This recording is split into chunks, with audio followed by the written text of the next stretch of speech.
Hi, my name is Geddes Wasihun. I've been a Food Justice Fellow at RBAC for almost 5 years, and I've lived in Rainier Beach for around 20 years.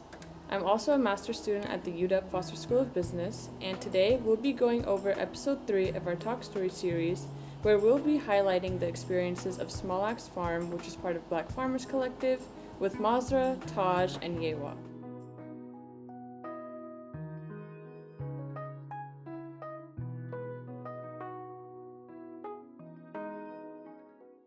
My name is Masr Klamangu, the farm manager here at Small Axe Farm. We are here in the Sammamish Valley. It's just outside of Woodinville, Washington, historically unceded Duwamish territory. And yeah, I've been blessed enough to steward this farm for going on 4 years now. My name is Tajanique, or if it's easier on you, just call me Taj Ruffin, and I am the farm manager at Yes Farm.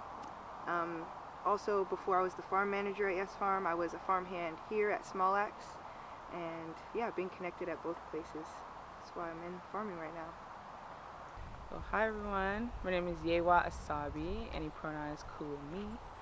We are currently on Small Axe Farms. We're up over in Woodinville. We're along the Sammamish River, I do believe.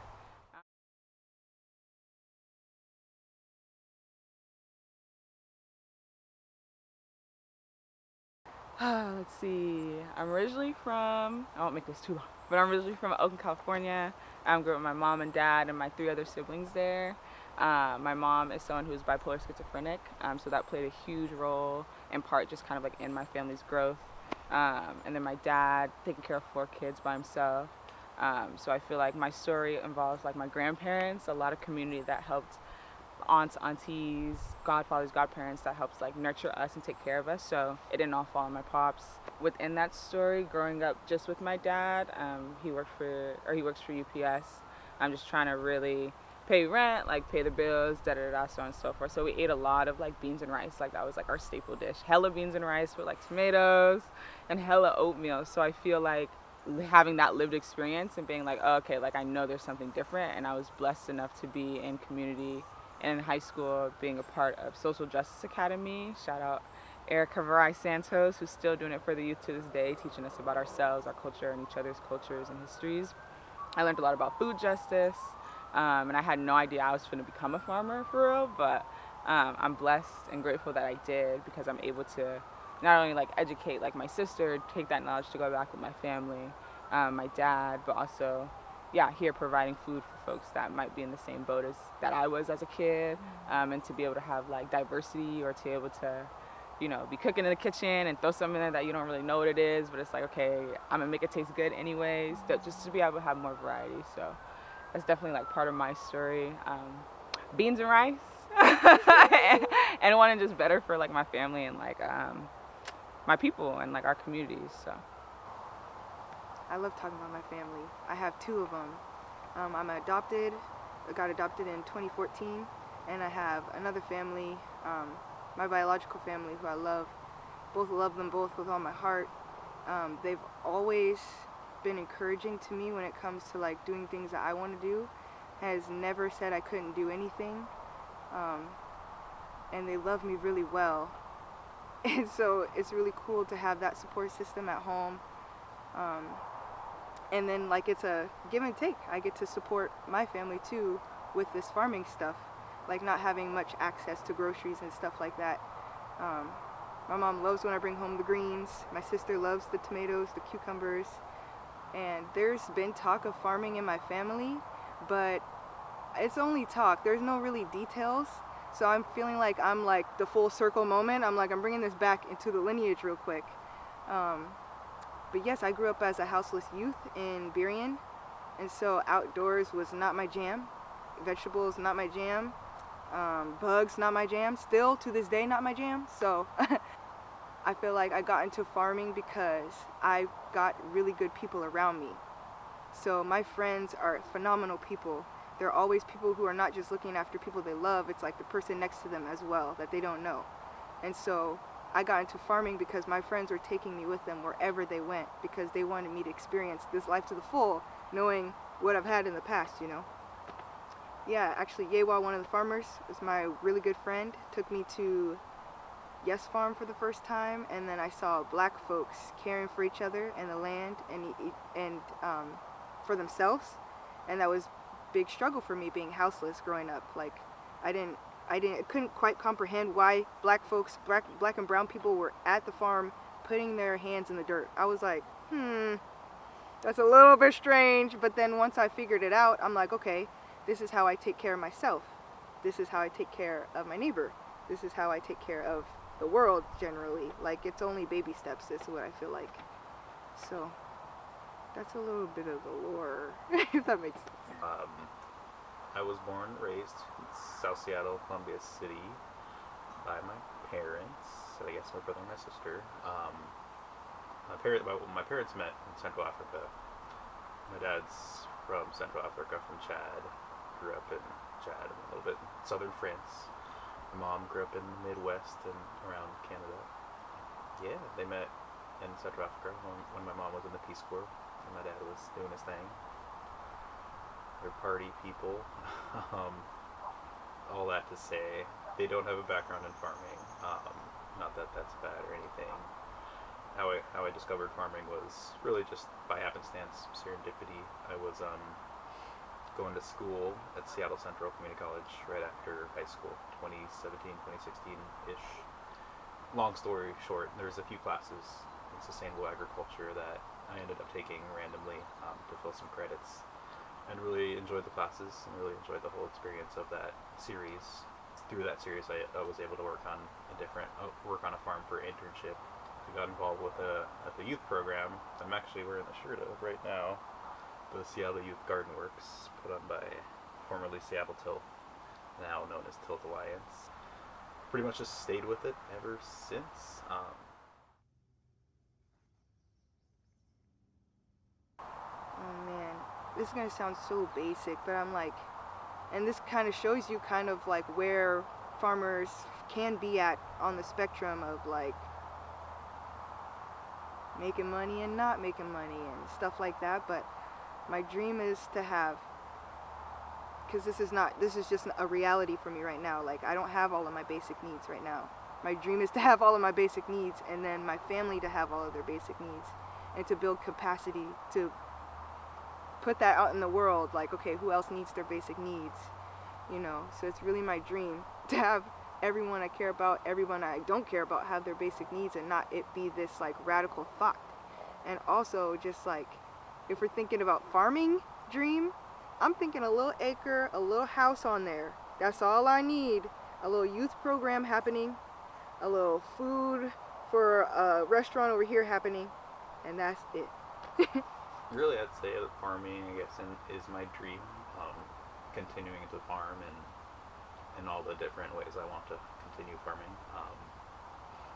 Stewarding, operating a ranch is the big dream. So, raising animals, really living and working on the land is the dream. Yeah, the oppressor just be oppressing.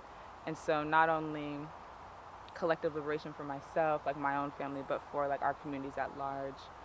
Rather that's having access to food, rather that's like funding, rather that's having that, like I was saying, like balance of being able to work and like play and enjoy yourself, but also knowing that like our work is so integral and a part of like our day-to-day lives. So I would just say like, yeah, whatever one's own collective liberation is, that being able to radiate and like affect the other folks around them and themselves to the utmost, because I feel like that can be a long list of what liberation can be, what it can look like, and what it means for folks.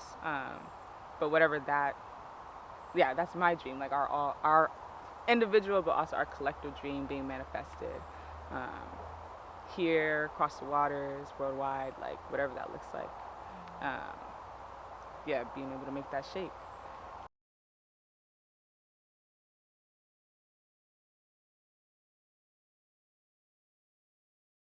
I was thinking about this earlier.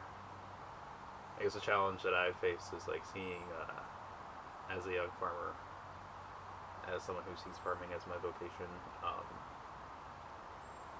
Sometimes it's a challenge for me to see a future in it,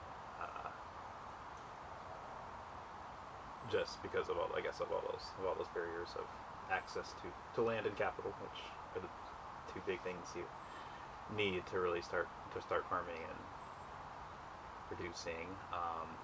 All the structural barriers and structural institutions that hold up a certain type of farming and a certain type of person or culture that does farming currently. Well, funding, I'll say that was number one. Funding is really hard to get, especially if you're a nonprofit doing grants and stuff like that. And not really having the resources. Like, I'm not a finance major, but we have to know that stuff in order to make this work, you know. So I know that there's not people who look like me often farming, and I know when I tell people and I show up to these professional spaces, they're looking at me like, no degree, no professional development, and it's kind of like, okay, like, let's crush our idea of what a farmer is supposed to look like and see what it can be and what it has been historically, you know. Yeah, I feel like a challenge is that it's just hard work, and it's perceived that it's not, you know. And like it takes a lot of like mental fortitude, it takes a lot of physical fortitude.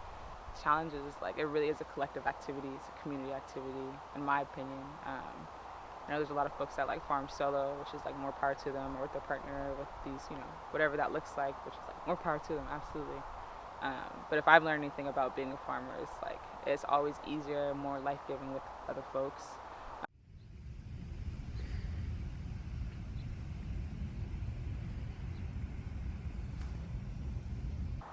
I feel empowered. I guess a sense of responsibility. Sense of responsibility going into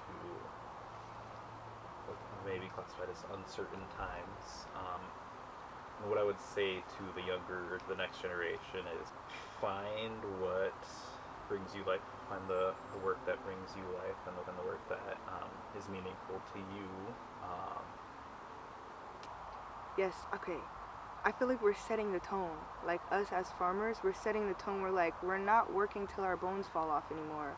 We're not going to be going for grants. We don't even know what they're about, you know?